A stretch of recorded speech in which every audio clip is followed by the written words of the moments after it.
centre de formation au métier du pétrole et du gaz qui est en train de se réaliser à Saint-Louis couvre une superficie de 2 hectares.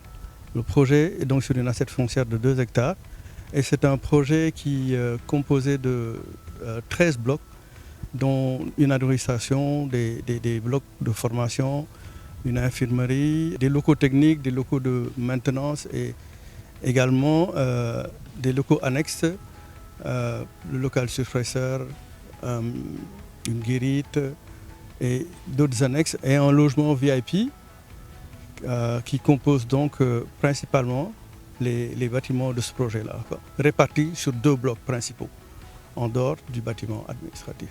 Et donc ces équipements seront érigés sur la moitié de la superficie, l'autre moitié étant constituée essentiellement d'une réserve pour une extension future.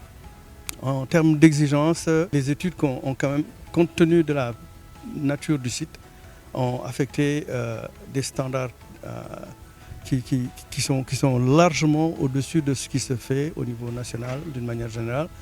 Les exigences sont de 35 MPa, 35 mégapascales au minimum, jusqu'à 45 des fois. Et une infrastructure qui repose sur du gros béton, donc une substitution du sol qui a été remplacée par un gros béton, de gros blocs de béton absolument conséquents qui supportent les fondations. Donc en termes de qualité, vraiment c'est du rarement vu au Sénégal, particulièrement ici dans la région de Saint-Louis. Nous notons avec beaucoup de satisfaction lors de notre visite d'aujourd'hui que ce chantier évolue très positivement parce que nous sommes passés de 5% lors de notre dernière visite en novembre passé à 26 points, n'est-ce pas, de réalisation, donc ce qui nous porte à un total de 31% de taux de réalisation.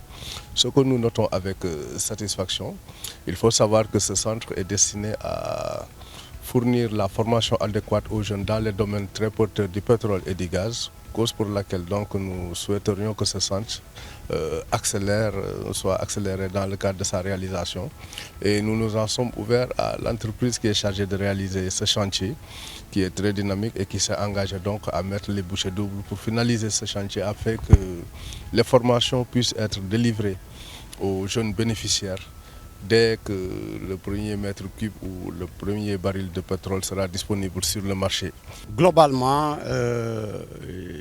je suis satisfait quant à l'avancée des travaux du centre de formation sur les métiers du pétrole et du gaz de Saint-Louis, puisque en octobre, le taux d'exécution physique était à 5%. Aujourd'hui, 8 mois après, nous sommes à 31%.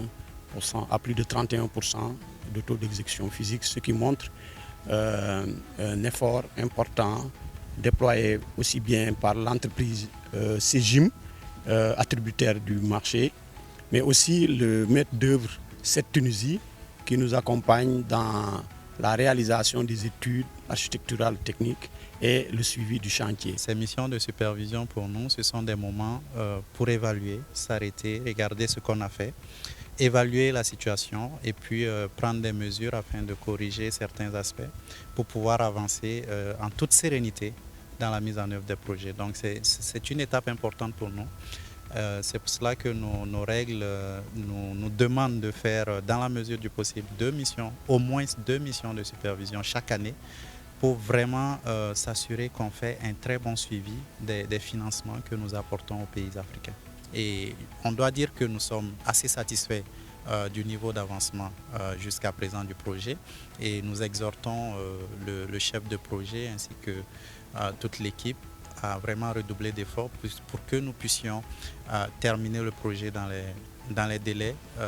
Nous avons eu une prorogation, mais qui est indépendante de notre volonté. On a eu quand même des retards qui s'expliquent, donc le projet a été prorogé. Et la date de clôture actuelle est prévue pour le 31 décembre 2025.